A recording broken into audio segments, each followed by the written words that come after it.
اللہ الرحمن الرحیم۔ باب فی اختناس الاسقیہ۔ اختناس کا معنی یہ ہے کہ مشکیزے کا منہ توڑ کر کے پھر باہر کی طرف اسے موڑ دیا جائے، جیسے لوٹا ہوتا ہے اس کا منہ اوپر سے رہتا ہے اور یہ باہر کی طرف ایسے مڑا رہتا ہے، تو اختناس کا معنی بھی وہی ہے کہ مشکیزے کا منہ توڑ دیا جائے پھر اسے باہر کی طرف موڑ دیا جائے۔ چمڑے کا ہوتا ہے تو باہر کی طرف اسے موڑ دیں، یہ اختناس ہے۔ تو اس باب کا مقصود یہ ہے کہ مشکیزہ اگر بڑا ہے، اب اس کا منہ توڑ دیں اور پھر توڑ کر کے باہر کی طرف اسے موڑا جائے، پھر اس سے پانی پئیں، تو اس میں بھی وہی سب چیزیں آئیں گی کہ اس کے منہ کی بدبو سے مشکیزہ بھی بدبودار ہوگا، پانی بھی بدبودار ہوگا، اور اس کے علاوہ پھر مشکیزہ بڑا ہے تو کچھ پانی اس کے پیٹ میں جائے گا جبکہ کچھ پانی نیچے گرے گا، پھر اس میں بھی لوٹ کر کے جا سکتا ہے۔ اس وجہ سے مشکیزے کا منہ توڑ کر کے پھر اس سے پانی پیا جائے، حدیث شریف میں اس سے ممانعت آئی۔ پانی پینے کا طریقہ ہے کہ اسے چھوٹے برتن میں نکال لیا جائے، پھر اس سے پانی پئیں تاکہ پانی کا نقصان بھی نہ ہو اور وہ پانی بھی اپنی جگہ پر محفوظ رہے۔ حدثنا مسدد قال حدثنا سفیان عن الزہری انہ سمع عبید اللہ بن عبد اللہ عن ابی سعید الخدری ان رسول اللہ صلی اللہ علیہ وسلم نہا عن اختناس الاسقیہ۔ سفیان امام زہری سے روایت کرتے ہیں، انہوں نے عبید اللہ ابن عبد اللہ سے سنا، وہ حضرت ابو سعید خدری رضی اللہ تعالی عنہ سے روایت کرتے ہیں کہ رسول اللہ صلی اللہ علیہ وسلم نے مشکیزوں کا منہ توڑنے سے منع فرمایا، یعنی مشکیزے کا منہ توڑ دیا جائے پھر اس سے پانی پیا جائے، اس سے منع فرمایا۔ حدثنا نصر بن علی قال حدثنا عبد العالی قال حدثنا عبید اللہ بن عمر عن عیسیٰ بن عبد اللہ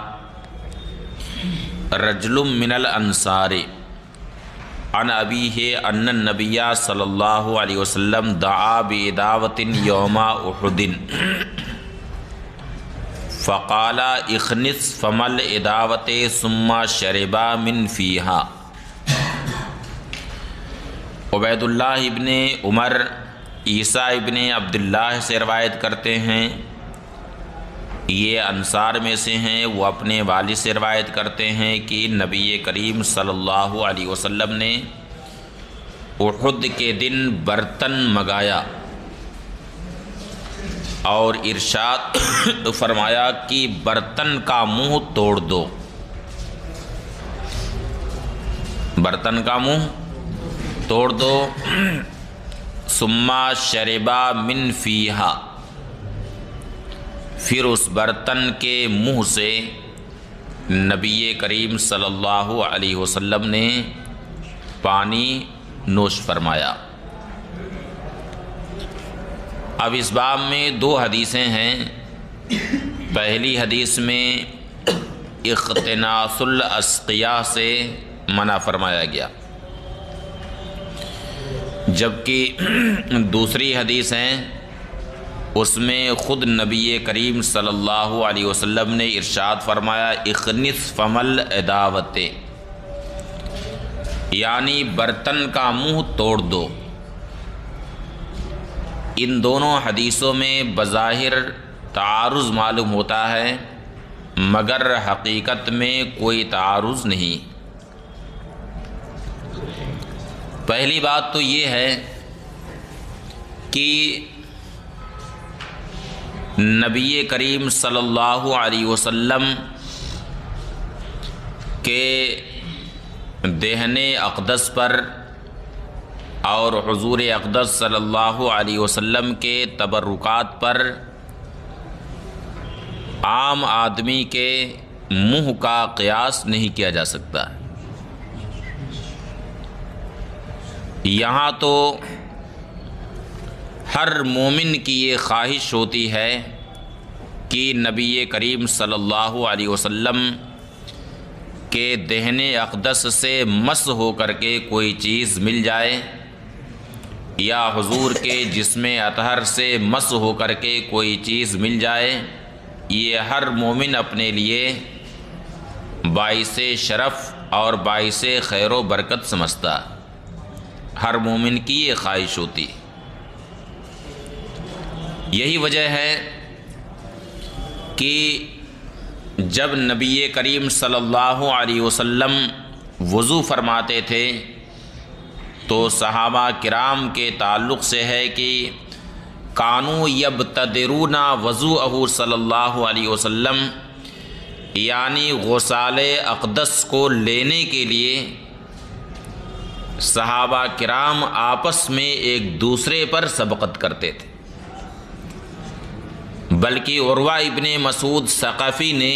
جو اپنے آنکھوں دیکھا حال بیان کیا تو یہ کہا تھا کہ ما تنخما نخامتن الا وقات فی کف احدہم فیدلکون بہا وجوہہم، یعنی نبی کریم صلی اللہ علیہ وسلم کے دہن اقدس سے جب کوئی رطوبت نکلتی تھی، جو رطوبت جسے تنخمہ کا معنی کھکھار، نخامہ کا معنی کھکھار اپنی زبان میں، تو عروہ ابن مسعود ثقفی نے کہا کہ نبی کریم صلی اللہ علیہ وسلم کے دہن اقدس سے جو آپ کے دہن اقدس سے تبرک نکلتا تھا تو صحابہ کرام اپنی ہتھیلیوں میں اسے لے لیتے تھے اور اپنے چہروں میں مل لیا کرتے تھے۔ تو ہر مومن کی یہ خواہش ہوتی ہے کہ نبی کریم صلی اللہ علیہ وسلم کے دہن اقدس کا کوئی تبرک اسے مل جائے، یہ اس کی زندگی کی معراج۔ اس لیے حضور اقدس صلی اللہ علیہ وسلم کے دہن اقدس پر عام آدمی کے منہ کا قیاس نہیں کیا جا سکتا۔ دوسری بات یہ ہے کہ اداوہ کا لفظ یہاں پر ہے تو ایسا ہو سکتا ہے کہ وہ برتن چھوٹا رہا ہو، اور نہیں والی جو حدیث ہے وہ بڑے مشکیزے کے لیے ہے۔ اس طرح سے بھی دونوں حدیثوں کے درمیان کوئی تعارض نہیں۔ باب فی الشرب من سلمۃ القدح،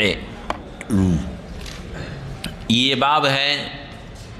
پیالے کے سوراخ سے یا اس کے شگاف سے پانی پینے کے بیان میں۔ حدثنا احمد بن صالح قال حدثنا عبداللہ بن وہب قال اخبرنی قرہ بن عبد الرحمن عن ابن شہاب عن عبید اللہ بن عبداللہ بن عتبہ عن ابی سعید الخدری رضی اللہ تعالی عنہ انہ قال نہا رسول اللہ صلی اللہ علیہ وسلم عن الشرب من سلمۃ القدح وان ينفخ فی الشراب۔ قرہ ابن عبد الرحمن امام ابن شہاب زہری سے روایت کرتے ہیں، انہوں نے عبید اللہ ابن عبداللہ ابن عتبہ سے روایت کی، انہوں نے ابو سعید خدری رضی اللہ تعالی عنہ سے روایت کی، وہ فرماتے ہیں کہ نبی کریم صلی اللہ علیہ وسلم نے پیالے کے سوراخ سے پانی پینے سے منع فرمایا، اور یہ کہ پانی کے اندر پھونکا جائے، اس سے بھی منع فرمایا۔ تو پیالے کے سوراخ سے پانی پینے کی ممانعت کی وجہ وہی ہے جو اس سے پہلے مشکیزے کے منہ سے پانی پینے کی ممانعت کے بارے میں وجہ بیان ہوئی۔ یہاں پر بھی ایک تو منہ اس پر لگائے گا تو پانی اس میں ضائع بھی ہو سکتا ہے، اور اس کے منہ کی بدبو کی وجہ سے وہ پانی بھی بدبودار ہو سکتا ہے، اور پانی کے اندر پھونکنے سے ممانعت کی وجہ بھی یہی ہے کہ پانی میں اگر پھونکا جائے تو اس کی پھونک کے ساتھ لعاب کے بھی کچھ ذرات اس میں جا سکتے ہیں، لعاب کے بھی ذرات جا سکتے ہیں، اور یہ کوئی ضروری نہیں ہے کہ آپ کا لعاب اگر پانی کے اندر پہنچ جائے تو وہ پانی ہر کوئی پینا پسند کرے، یہ کوئی ضروری نہیں۔ ہو سکتا ہے کہ آپ کا کوئی بڑا عقیدت مند ہے وہ اسے پی لے، لیکن کوئی ضروری نہیں ہے کہ ہر آدمی اسے پینا پسند کرے۔ اور دوسری وجہ یہ بھی ہے کہ جو سانس باہر نکلتی ہے تو جسم کے اندر جو فاسد مادے ہوتے ہیں، جو فاسد جراثیم ہیں، وہ سب سانس کے ذریعے سے باہر نکلتے ہیں۔ تو پانی کے اندر اگر پھونکا جائے یا سانس لی جائے تو یہ اندیشہ ہے کہ کہیں پانی پر کسی طرح کا فساد نہ طاری ہو جائے، اس وجہ سے پانی میں نہ پھونکے اور اس میں سانس بھی نہ لے، بلکہ سانس لینے کی اگر ضرورت ہے تو برتن منہ سے جدا کر دے، اس کے بعد پھر باہر سانس لے۔ اب اس سے ان لوگوں کے لیے تو اشکال پیدا ہوگا جن کے وہاں لوگ پانی لے کے آتے ہیں کہ حضرت اس پہ دم کر دیجئے۔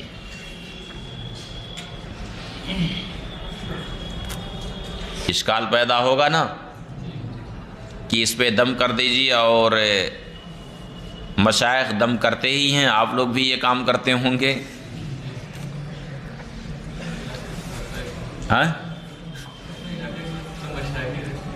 یہاں بھی سب مشائخ بیٹھے ہیں نا۔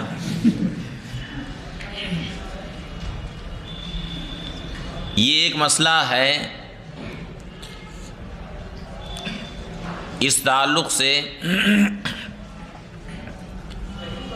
شارح بخاری مفتی محمد شریف الحق امجدی علیہ رحمہ سے ایک بار میں نے ذکر کیا عصری مجلس میں کہ حدیث شریف میں تو پانی پر پھونکنے سے ممانعت آئی ہے، اور مشائخ کا یہ معمول ہے کہ پانی پہ دم کر کے دیتے ہیں۔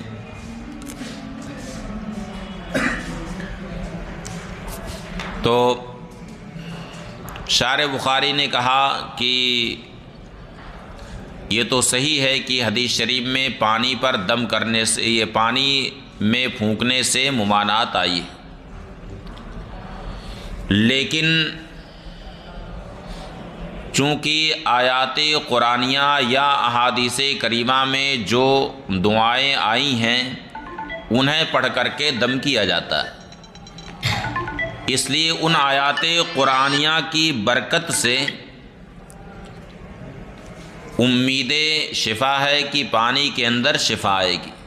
اور انہی آیات قرآنیہ کی برکت سے اگر سانس کے اندر کچھ جراثیم ہیں تو جراثیم بھی ختم ہو جاتے ہیں۔ اس لیے مشائخ کا یہ معمول ہے،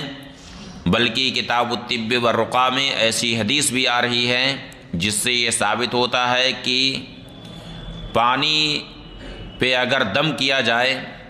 تو اس میں امید شفا ہے، اور بلکہ جو لفظ استعمال ہوا ہے نفس کا لفظ یعنی اس میں کئی ایک تعبیر ہے، تو اس میں ایک تعبیر ایسی ہے کہ اس طرح سے دم کرے کہ اس کے پھونک کے ساتھ لعاب کے ہلکے ہلکے ذرات بھی ہیں، تو اگر کسی بزرگ آدمی جو اللہ کے ذکر سے رطب اللسان رہتا ہو تو امید ہے کہ اس کی بھی برکت سے شفا ملے گی۔ اب آپ اس سے بھی اندازہ لگا سکتے ہیں کہ بچہ جب پیدا ہوتا ہے تو نو مولود کے لیے حکم ہے تحنیک کا، کہ کیا کی جائے، اس کی تحنیک کی جائے۔ تحنیک نہیں سمجھتے آپ لوگ؟ ہاں، تحنیک کا مطلب ہے کہ کسی تقوی شعار آدمی کا لعاب یعنی کوئی چیز ان کو دی جائے چبانے کے لیے، پھر وہ بچے کے منہ میں ڈالا جائے، کہ کسی بزرگ آدمی کا لعاب، کسی تقوی شعار کا لعاب اس نومولود بچے کے منہ میں چلا جائے تاکہ اس کی برکت اس بچے کو مل جائے۔ پھر اس کے علاوہ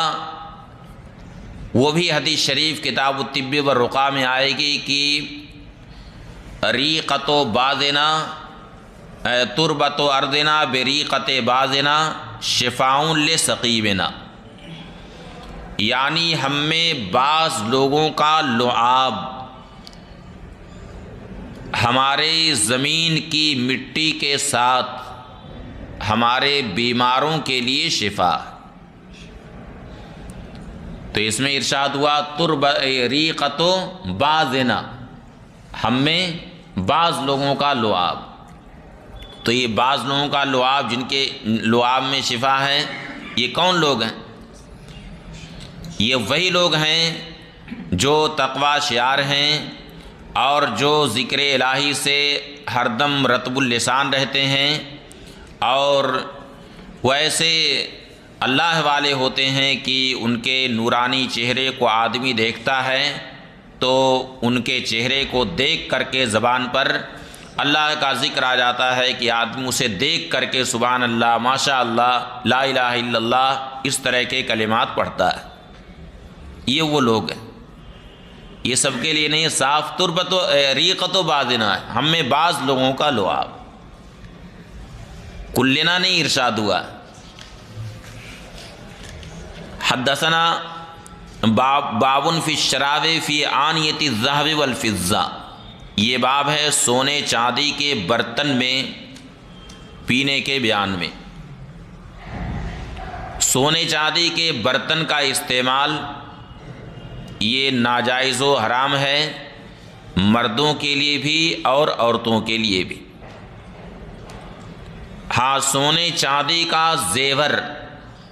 یہ ہے عورتوں کے لیے جائز، اور مرد کے لیے چاندی کی صرف ایک انگوٹھی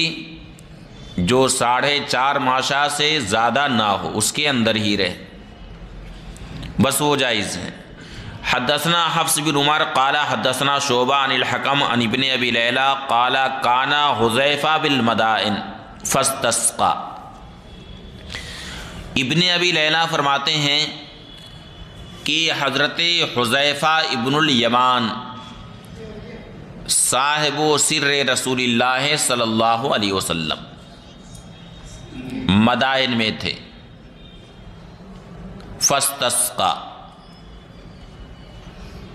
انہوں نے پانی مانگا۔ فاتاہ دہقان، دہقان القوم اے سیدہم، دہقان کا معنی سردار، فارسی میں دہقانی والا معنی یہاں پہ مراد نہیں ہے۔ تو ایک سردار قوم حضرت حذیفہ کے پاس چاندی کے برتن میں پانی لے آئے، فرماہ بہ، تو حضرت حذیفہ نے وہ برتن اسی کے اوپر پھینک دیا، وقال، اور فرمایا انی لم ارمہ بہ الا انی قد نہیتہ فلم ینتہ، یعنی میں نے یہ برتن اس کے اوپر صرف اس وجہ سے پھینکا ہے کہ میں نے اس سے منع کیا، میں اس سے منع کر چکا ہوں، فلم ینتہ، پھر بھی یہ باز نہیں آیا۔ وَإِنَّ رَسُولَ اللَّهِ صلی اللہ علیہ وسلم نہا عن الحریر والدیباج وعن الشرب فی آنیت الذہب والفضہ، اور نبی کریم صلی اللہ علیہ وسلم نے ریشم اور دیباج، دیباج بھی یہ ریشم ہی کی ایک قسم ہے، یہ ہے ذکر الخاص بعد العام کے قبیل سے، ریشم اور دیباج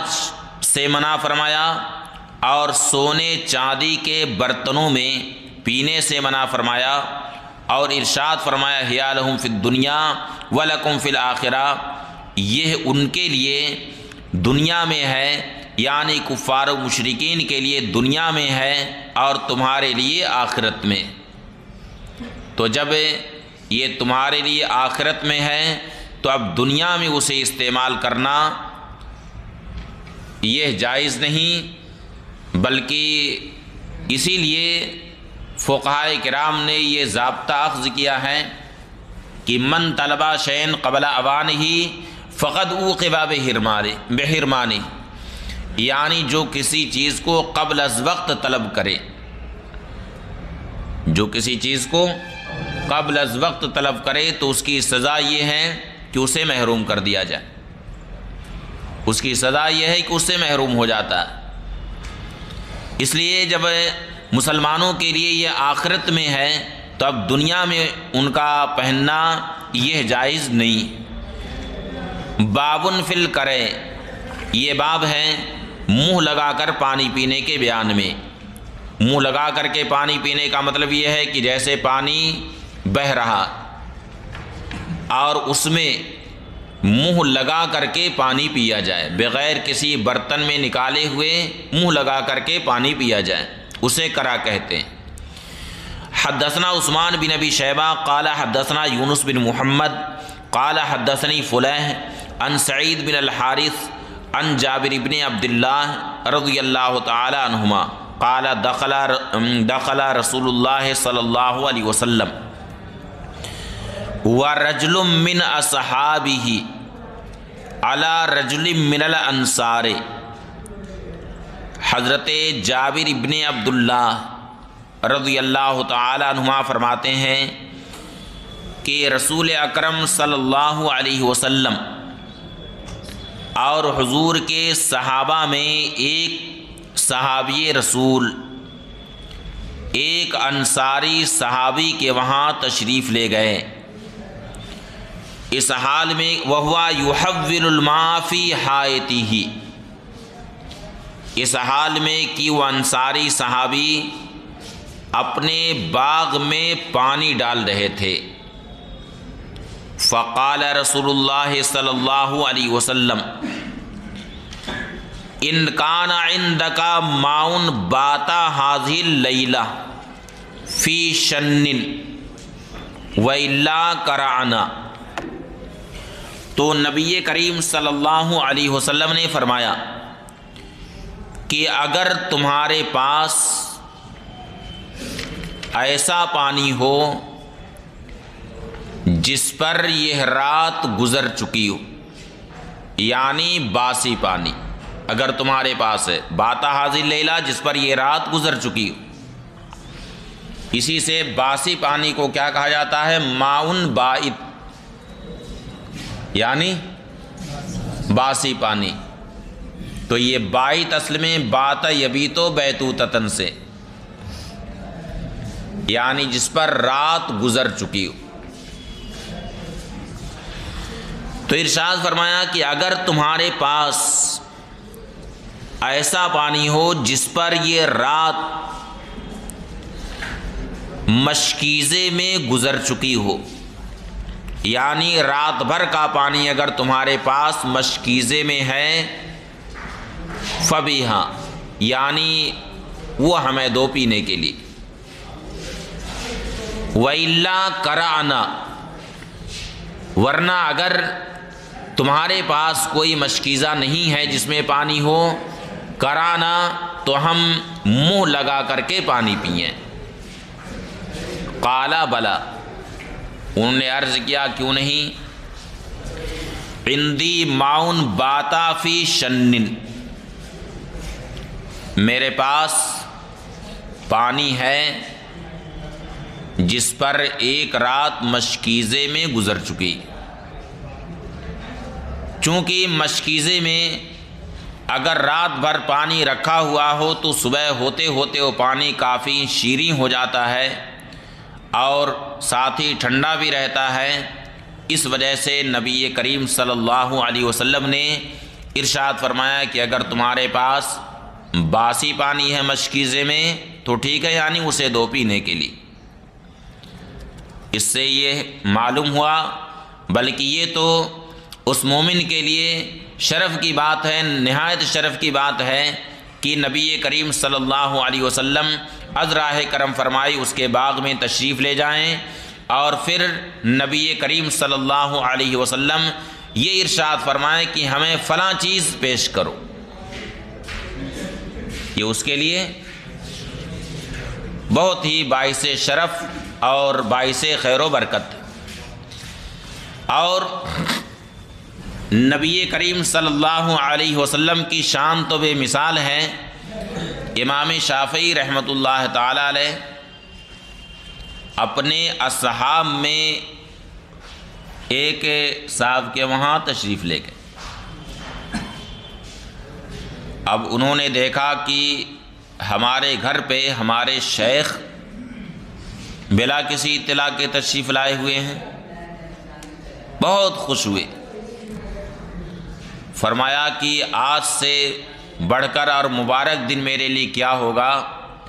کہ ہمارے شیخ ہمارے گھر تشریف لائے ہوئے، ہمارے استاذ ہمارے گھر پہ آئے ہوئے۔ فوراً اپنے غلام کو بلایا اور ایک پرچے پر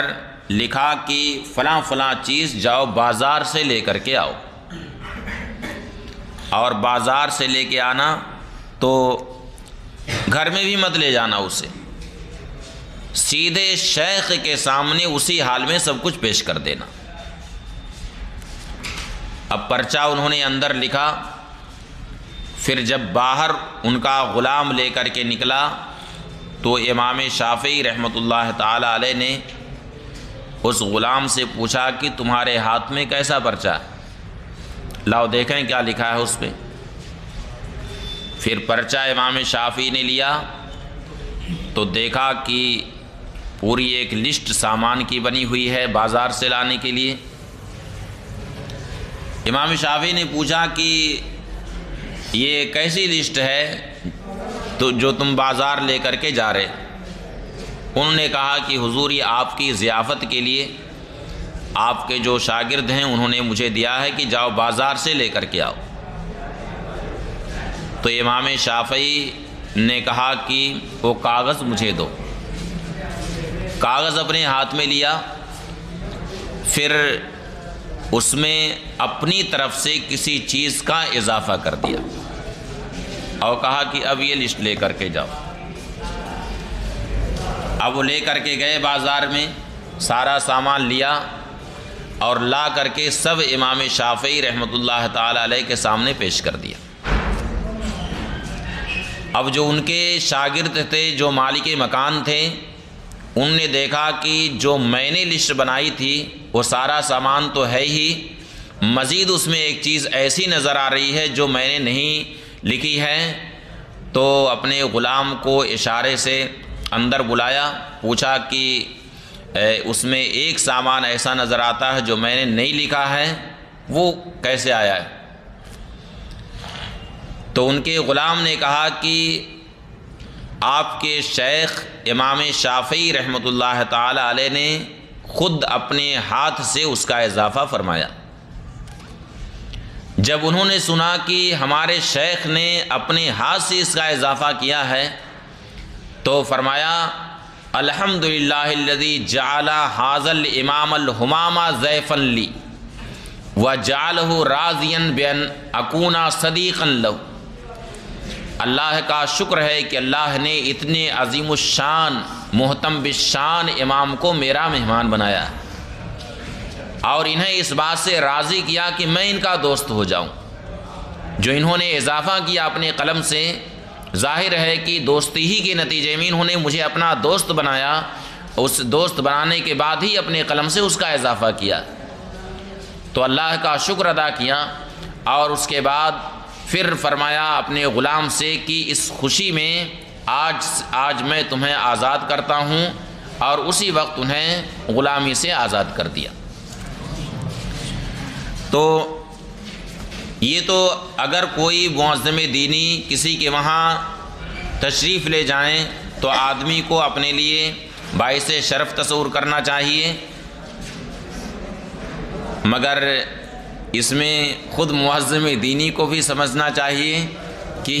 کہاں جانا چاہیے، کہاں نہیں جانا چاہیے اور کتنی بار جانا چاہیے۔ کہیں ایسا نہ ہو کہ اتنی بار جانا شروع کر دے کہ جس کے وہاں وہ تشریف لے جا رہے ہیں وہ بھی بیچارہ تنگ آ جائے کہ حضرت کتنی بار آئیں گے ہمارے گھر پہ۔ تو جانے والوں کو بھی سوچنا چاہیے نا۔ اسی لیے مہمان کے لیے حدیث شریف میں آیا کہ کسی کے وہاں اتنا نہ ٹھہرے